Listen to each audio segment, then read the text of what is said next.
Hello everyone, this is Defense Politics Asia, and this is the summary for the day of 639 for the 24th of November. Finally, I'm able to do a one-day SITREP, because nowadays I've been doing 2-day SITREPs. So anyway, so let's start off with the Southern Front. Over at Southern Front, the Russian forces launched counter offensive. So previously the Ukrainian forces were trying to push out of Krinky, and this maybe they managed to work, and they managed to have some kind of a buffer, mainly around the southern forested region and a farming region, or or at least what they say farming. I can't tell really where is the farm. Maybe it's this area here. So maybe it's the tree lines. No, maybe the Ukrainian forces is holding up in this area here. The Russian forces have now launched a counterattack, and allegedly the Ukrainian forces is pushed out of the forest again. So this information comes from Ryba, the pro-Russian source, reporting that the Russian forces is able to counterattack, which actually negated some of these stories that saying that the Russian forces is running away, because of course you have to run away if you can't win the battle at that time. So allegedly knocked out of the landing south of the settlement. So landing is not really very English. It's basically just landing. So and then and there's a lot of geolocations all over this place. We have from Kreminna Caprice. This is a FPV attack, and then we have military summary showing an airstrike using a fat bomb, and then military summary recovered another one, which is artillery.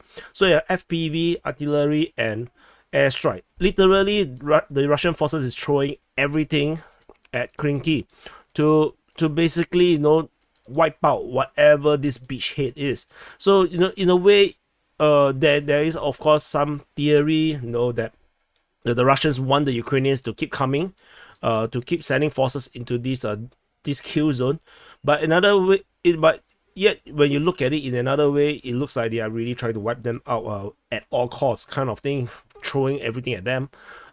Ultimately, like I mentioned before, they cannot let the Ukrainian forces enter this forest proper.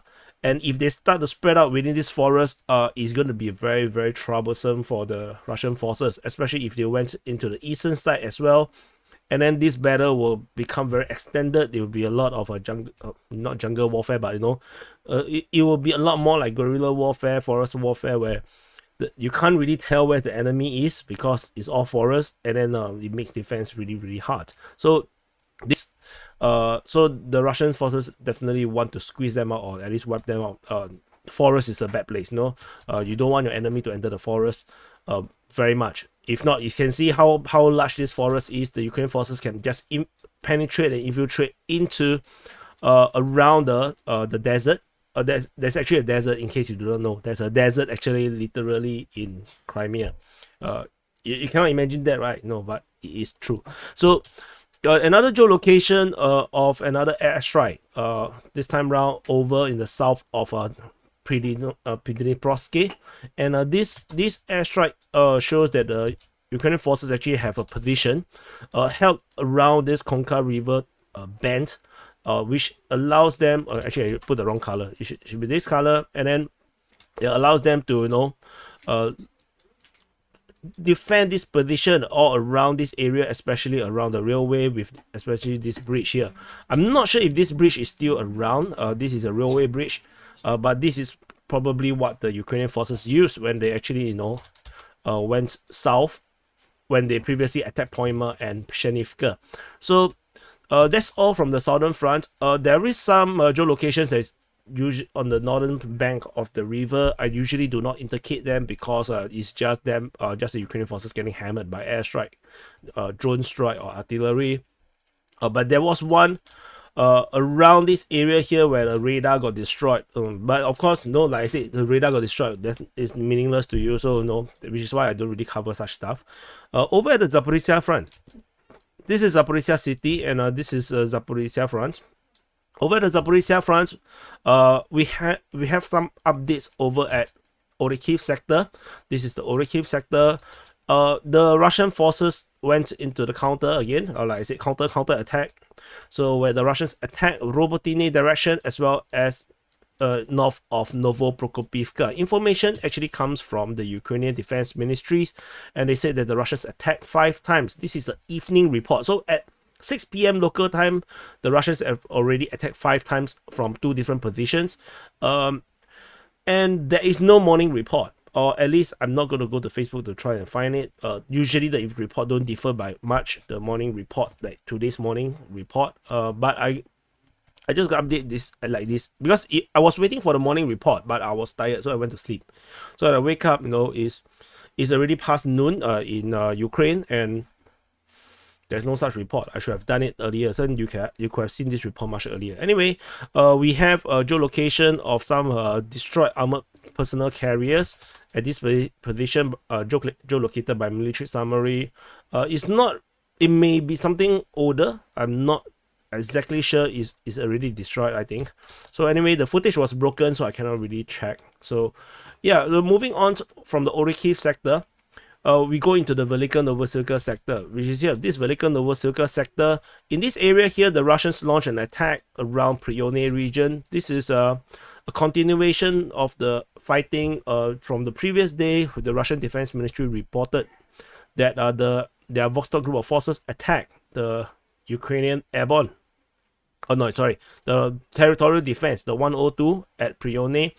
That is not much to talk about, and let's move on into the Donetsk Front. This is the Donetsk Front.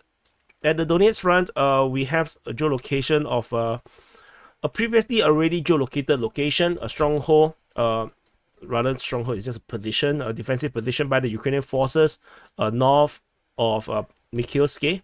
So it got artillery strike, if I not remember wrongly. Yeah, so this is an artillery strike. So nothing much. Then we go to the Novomikhailivka region. There was reports of fighting around here over the on the 24th. It was corroborated on both sides. Both mentioned about this fighting, this Russian attack on the 24th of November. So the Russians attack, but we do not know where the vector come from. I'm not sure if it's from the south, from the east, or is it from the northeast. It's unclear. But we do have a geolocation of airstrike on Ukrainian forces at this around this area here. There's a defensive position, if you can see. There's a defensive position. It's interesting. This is actually pretty new. I never saw this before.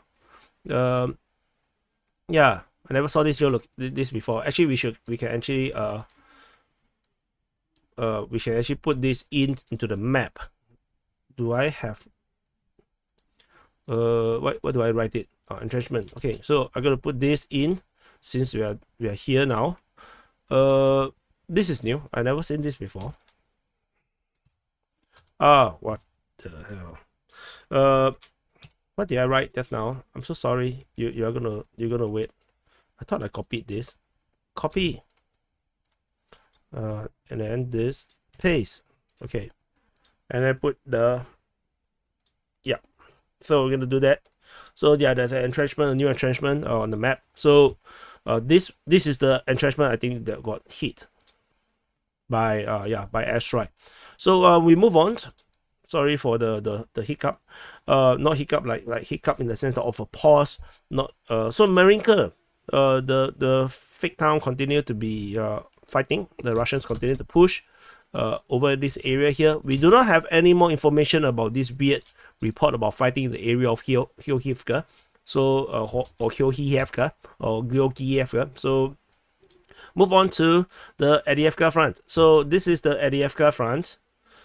At the Avdiivka Front, the Russian forces continue their Avdiivka offensive. This time around, fighting reported at Novobakhmutivka region, east of Novokalinove towards Stepove, in the south towards Avdiivka and Zhivane and Pervomaisky. Most of this information actually comes from the Ukrainian Defense Ministry. As you can see, Ukrainian Defense Ministry east of Kalinove, Novobakhmutivka, Stepove, Avdiivka, Zhivane, and Pervomaisky. So basically, the entire Russian Avdiivka offensive is reported only by the Ukrainian Defense Ministry. So other than that, we have geolocation of Ukrainian forces getting airstrike in the north of the coke plant. So this also shows that the Ukrainian forces is still around, still holding the coke plant. The Russians have not really actually stormed it yet. We haven't seen this happen yet. Then over in the southern side, we have geolocation of Ukrainian forces holding the forest region, the forest line in this area here. They are fighting the Russian forces that is trying to push them out of the town, of this industrial zone. And there is also geolocation of a Russian tank firing at this position against Ukrainian forces within this building or in these houses here. So however, these positions are unlikely to be sustainable. So I'm also not too sure, when the footage was taken. Although it was they say that it was from yesterday, but I don't think this is a holdable position given the armored superiority that the Russians have. So I believe these forces, if they still exist, they would have also, let me put a different color, would have also already withdraw quickly out of this position. This industrial zone is definitely Russian already. It's gone. It's definitely gone. But yeah, because it could be also archival footage. It could be from a week ago or a few days ago where the Russians were just pushing in. So it doesn't make sense for any Ukrainian forces to stay there. I also, for this footage about the tunnel warfare, I already posted. You can go and check it out on the DPA War channel. And geolocation of another artillery strike on the Ukrainian positions around here. You can see this building is already full of holes, but it was actually hit again. And further up north, we have geolocation of Russian forces holding the tree line north of where's this place again? Krasnohorivka. So the Russians are holding this tree line. This is a defensive position, and but this time around, this is the Russians got attacked by drones, FPV drones. So that's it over at the Avdiivka Front. Yep, that's it. We move on. There is no news regarding the Donetsk Front. We have no news about the Pivdene Shumi region. So we move into the Bakhmut Front. So this is Bakhmut city. And the southern part of the Bakhmut Front, the Russian forces continue their attack. Their Bakhmut offensive in Kodyamivka, Andriivka, Klishchiivka, as well as towards Ivanivsky. So let me move down a bit. This is Ivanivsky. They are pushing towards Ivanivsky. So Klishchiivka, Andriivka, and Kodyamivka. Ukrainian forces is also, according to the Russian Defense Ministry, counter-attacking against the Ukrainian forces, against the Russian forces in the Klishchiivka region. We do not know in details because the Defense Ministry is always quite vague. So we shall see. We always reporting about the attack and the fighting here, but we actually don't really have much intel from the open source intelligence, like sources from the ground, to give us more detail. The Russians are also attacking Bodanivka. So although I map it like this, because this is Bodanivka, this is east of Bodanivka. So, but we're not sure if it's actually here. I got a feeling it's actually coming from the east, but I just map it. I just indicate it as in the north, because or not north, but directly on Bodanivka, because yeah, for ammunition, purposes. No, okay, so you know what I'm trying to say. So there is geolocation of Ukrainian forces bombarded at Krychorivka. Nothing very important. It's just something a bit nearer to the front line, so I would put it in.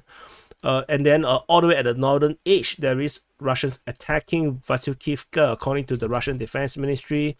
We do not know much about this, and I also kind of curious, do the Russians actually interested to capture this town because it's already so close. So anyway, that's it from the Bakhmut Front. Now we move into the Siversk Front. We have no fighting report at the Siversk Front except a geolocation very similar to the previous one, airstrike on Ukrainian forces near Bilohorivka. And we move into Kreminna Front. This is Kreminna, and this is Kreminna Front. At the Kreminna Front, we only have a report of fighting near Grigorovka, which is actually Krychorivka in Ukrainian, or at least the Ukrainian English. Apparently, everyone is telling me that they also pronounce it as Grigorovka, which is like, what bother, like, okay. So anyway, so maybe they are attacking within the forest region again. They're trying to push out. Maybe there is a crossing over here, so which is why they can enter through here, exit through here, and then go into this toilet bowl and then get flushed away. So that's all from the Kreminna Front. We move into Svatove Front. There's nothing much at Svatove except for this reported attack by the Ukrainian Defense Ministry of Russian forces pushing Stemakivka. This is Stemakivka, but again, we don't have much information. The OC are all sleeping. We move into Kupyansk Front. So at the Kupyansk Front, this is the Kupyansk Front. The Ukrainian forces launched a massive counterattack. In the Kupyansk Front, we have the Russian forces, Russian Defense Ministry reported just before this, around two hours before this recording, the Ukrainian forces attacked over at Vyshana, Petropavleve, Zaporizhzhia, Ivanivka, and Yakhine. We haven't seen a fighting reported at Yakhine for a very, very long time, and so even for the Ivanivka, the previous time the Ukrainians attacked was 1 month ago. So this is actually a pretty major counter-offensive by the Ukrainian forces in this area here. I'm not sure if it is sustainable. Maybe it's not sustainable, maybe it is. So the Russian forces, meanwhile, is still on the offensive, mainly from the reporting from about yesterday, with Russian forces pushing at Timkovka, Petropavlivka, and Sinkivka. The information comes on both sides, the Russian Defense Ministry and the Ukrainian Defense Ministry. Petropavlivka is by the Ukrainians, and Timkovka is clearly by the Russians, because only the Russians talk about Timkovka. The Ukrainians do not use the term Timkovka. So yeah, so that's it from the Kupyansk Front. We don't have much in this area here, and that's it. This is the summary for the day of 639 for the 24th of November. Do help to share and like this video. Yeah, share is very important, and press the like button because the main channel went to jail, so I'm depending on the war channel. So help, thank you, and I'll see you in the next update.